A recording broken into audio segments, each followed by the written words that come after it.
Meron po tayo ditong isang napakalakas na prediction na muling kumakalat tungkol kay XRP. Ayon po sa ilang analyst at enthusiast, posibleng ulitin na XRP ang kanyang kasaysayan mula sa maliit na presyo na 0.05 patungo sa malaking pag-akyat. Sa nakaraan ay umabot po siya sa $3.84 at ngayon ay may nagsasabing posibleng pumalo pa siya hanggang $227. Ang ideya ay simple. Hindi raw eksaktong nauulit ang kanyang kasaysayan pero madalas itong tumutula or nag-rhyme. Kaya yan po ang siyang ating pag-uusapan sa video na ito. Pero bago po tayo magpatuloy ay pakibasa na lamang po muna ang disclaimer dito po sa ibaba ng ating screen. Ayan, ano nga ba ang pinapakita ng chart base sa isang analyst dito? Yan, meron pong post dito si Amonex. Yan, at siya po ang nagsabi na from 0.05 to 3.84 and next is $227. History doesn't repeat, but it sure rhymes. Yan, palakin po natin yung kanyang chart dito. Ayan, na siyang ating ipapaliwanag. Ayon po kay Amonex na isang XRP enthusiast, may malinaw na dalawang malaking consolidation phases sa price history ni XRP. Ang una ay noong mga early years kung saan nabuo ang isang symmetrical triangle. Ang pattern na yan ay nagtulak kay XRP mula po sa ilang sentimo papunta sa higit $3 noong taong 2018.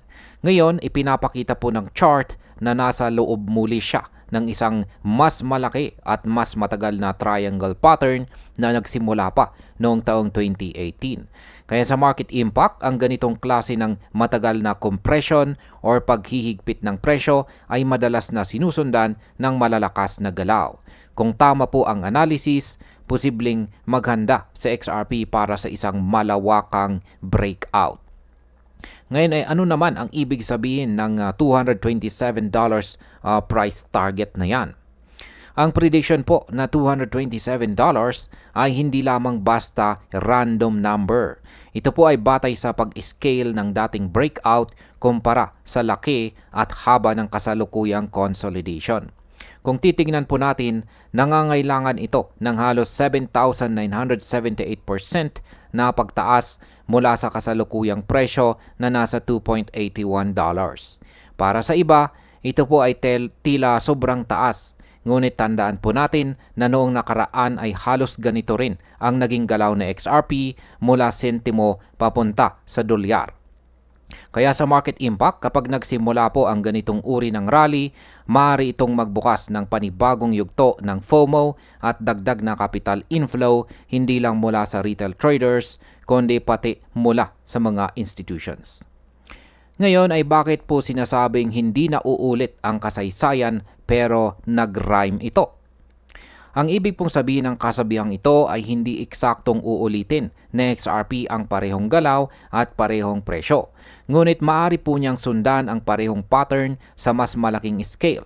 Kaya kung dati ay mula po sa presyong 0.05 hanggang $3.84, ngayon ay maaari pong mula $2.81 hanggang mas mataas na antas gaya po ng $227 kung magtutugma ang market structure at saka momentum. Sa market impact, ang ganitong pananaw ay nagbibigay po ng kumpiyansa sa mga long-term holders. Pinapalakas din nito ang narrative na si XRP ay hindi pa tapos at may mas malaki pa siyang potensyal. Ngayon ay pag-usapan naman po natin ang sinasabi ng ibang mga analyst. Ayan. Hindi lamang po si Amonex ang nakapansin sa pattern na ito. May ilang analyst na rin na nagpahayag ng parehong $227 target para kay XRP. Yan, kapag pinagsama po ang dalawang consolidation zones side by side, makikita po ang pagkakatulad sa structure at saka duration. Ibig sabihin, habang tumatagal po ang sideways trading, mas lumalaki ang tsansa ng mas malakas na pag-akyat kapag nabasag na ang pattern. Kaya sa market impact, kapag lumabas ang malinaw na breakout signal, maaari pong dumagsa ang liquidity at biglang magbago ang sentiment ng buong crypto market. Yan bilang panghuli para po sa akin, napakalakas at sobrang bullish ng target na $227 para kay XRP. Posible ito sa papel lalo na kung susundan niya talaga ang historical pattern. Pero dapat po nating tandaan na iba ang kondisyon ng market ngayon kumpara sa nakalipas na taong 2018. Mas matured na po ang crypto space at mas regulated na rin ang environment. Gayunpaman, hindi po natin pwedeng baliwalain ang potensyal ng matagal na consolidation na magresulta sa biglang breakout.